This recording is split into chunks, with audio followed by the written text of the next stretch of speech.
नमस्कार। नमस्कार। दोस्तों, एक राजा था जो एक दिन अपने महल के पास बाग के अंदर मंत्री के साथ सैर कर रहा था।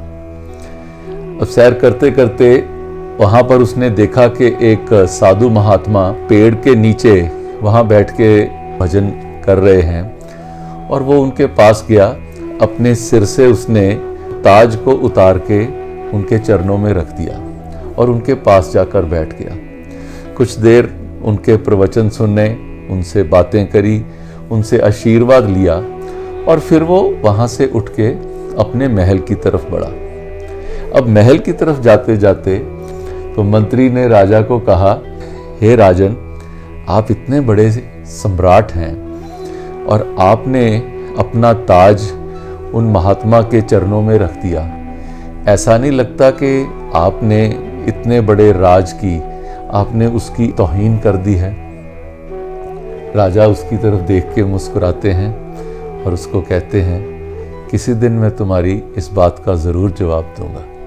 कुछ समय बीत गया। एक दिन राजा ने मंत्री को बुलाकर कहा कि तुम शहर में जाओ और एक हिरन का सर लेकर आओ, साथ ही में एक भेड़ का भी सर लेकर आना और एक मनुष्य का सर लेकर आना। मंत्री को राजा की बात पर हैरानी हुई, लेकिन उसने सोचा कि बहस करने का कोई फायदा नहीं है, तो वो ये तीनों सर ढूंढने के लिए शहर की तरफ निकल गया। हिरन का सर और भेड़ का सर तो उसे आसानी से मिल गया और कुछ प्रयास करने के बाद उसे एक मनुष्य का सर भी मिल गया।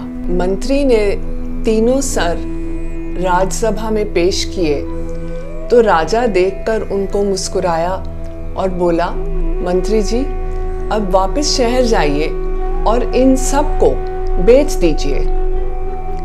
मंत्री को फिर से हैरानी हुई, लेकिन वो चुपचाप तीनों थाल उठाकर शहर की तरफ निकल गया।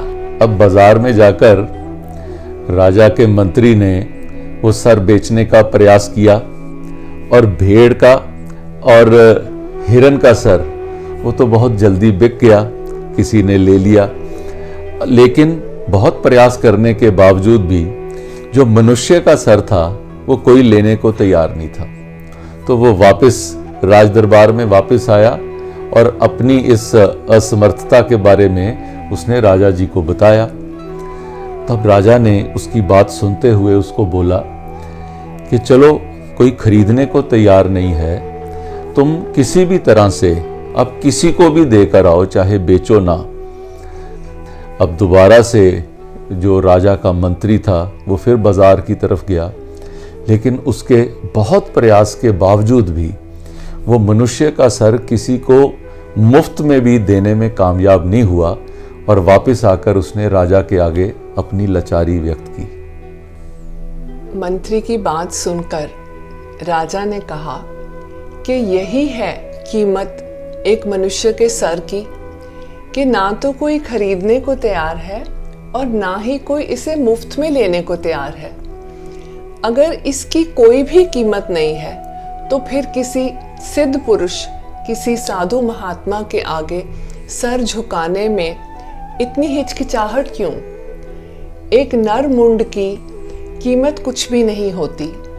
हम जीते जी सोचते हैं कि हम अपनी सिर को ऊंचा रखें और अपनी इज्जत बनाने के लिए हम बहुत कुछ करते हैं, लेकिन आखिर में मनुष्य के सिर को झुका हुआ रहने में ही इज्जत मिलती है। कुछ लोग जिंदगी भर अपनी अकड़ में किसी के सामने झुकते नहीं। ऐसे लोगों को शायद समाज भी इतनी इज्जत नहीं देता। अगर इस कहानी से प्रेरणा लेते हुए आप भी अपने गुरुजन के सामने सर झुकाना सीखें तो सनरेज की टीम को लगेगा कि हमारा ये प्रयास सफल हुआ। नमस्कार। नमस्कार। अगर आपने हमारे वीडियोस नहीं देखे हैं तो नीचे दिए गए किसी भी लिंक पर क्लिक करें और लॉग इन करें।